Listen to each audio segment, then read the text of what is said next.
Jail నుంచి బయటకు వచ్చిన కాశీ తన అక్క జ్యోత్స్నని కలుస్తాడు. జ్యోత్స్నక్క, నన్ను పక్కా ప్లాన్తో ఇరికించి నువ్వు మాత్రం సేఫ్ అయిపోయావు. నేను నీ కోసం నిలబడతావని నమ్మాను, కానీ నువ్వు నన్ను నట్టేట ముంచేశావు అని మండిపడుతూ ఉంటాడు. దాంతో జ్యోత్స్న కవర్ చేస్తూ, నేను నిన్ను కావాలని ఇరికించలేదు కాశీ, అంతా వైరా వల్లే జరిగింది. పైగా నీకు బెయిల్ ఇప్పించింది కూడా నేనే. తాతయ్యతో మాట్లాడి నిన్ను బయటకు తెచ్చాను. పోనీ జరిగిందేదో జరిగింది. నువ్వు మావయ్య ఇంటికి వెళ్ళనంటున్నావు కదా, మనం సొంతంగా రెస్టారెంట్ పెడదాం, దానికి నువ్వే సీఈఓ అని ఆశ చూపిస్తుంది. కానీ అసలు విషయం స్కామ్ ఫైల్స్ దగ్గరికి వచ్చేసరికి సీన్ రివర్స్ అయ్యింది. ఆ ఫైల్స్ కాశీ దగ్గర లేవని, అవి శ్రీధర్ మావయ్య దగ్గర ఉన్నాయని తెలియగానే జ్యోత్స్న ఒక్కసారిగా షాక్ అవుతుంది. అవి వాళ్ళ దగ్గర ఉంటే నా జీవితం నాశనమైనట్టే కదా అని జ్యోత్స్న భయపడుతూ ఉంటుంది. నువ్వు నాతో టచ్లో ఉండు కాశీ, మీ బావకి ఏం చెప్పొద్దని వెళ్ళిపోతుంది జ్యోత్స్న. కాశీ లోపలికి వెళ్తుండగా దాస్ ఒక్కసారిగా ఎదురొచ్చి ఆపుతాడు.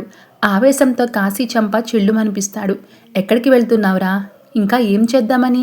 శ్రీధర్ దగ్గర స్వప్న అకౌంట్స్ గురించి అడుగుతుంటే ఆయన మాట మార్చడం నేను గమనిస్తూనే ఉన్నాను. అందుకే నాకు అనుమానం వచ్చి నిన్ను ఫాలో అయ్యాను. నా కళ్ళ ముందే నా పరువు తీస్తున్నావు కదరా అంటూ మండిపడుతూ ఉంటాడు. దాంతో కాశీ మాట్లాడుతూ, పరువా? నీకు పరువు కూడా ఉందా నాన్న? అసలు నిన్ను తండ్రి అనాలా? నీది ఎప్పుడు ఒకటే దారి, ఎప్పుడు నా మీద అనుమానమే. ఏ రోజైనా నన్ను నమ్మావా? నా కోసం ఒక్క అడుగు బయటకు వేశావా? లేదు అంటూ తండ్రి దాస్ని నిలదీస్తాడు. నోర్మి, తండ్రికి ఎదురు సమాధానం చెప్తున్నావా అంటూ దాస్ కొడుకు తీరుపై ఆగ్రహం వ్యక్తం చేస్తాడు. దాంతో కాశీ ఆవేశంగా ముందుకు వస్తూ, అవును చెప్తాను, నువ్వు చేతగాని తండ్రివి.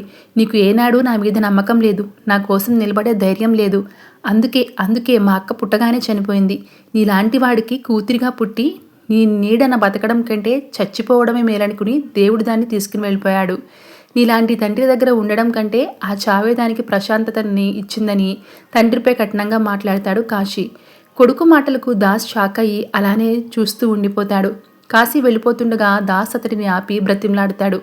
దాంతో కాశీ, నా మాట వినరా, నువ్వు జ్యోత్స్న పన్నిన ట్రాప్లో ఉన్నావురా. అసలు నిజం శివనారాయణ గారికి చెప్పే, నువ్వు ఇలాగే ఉంటే నీ జీవితం నాశనం అయిపోతుందిరా అంటూ దాస్ కాశీకి నచ్చజెప్పడానికి ప్రయత్నిస్తాడు.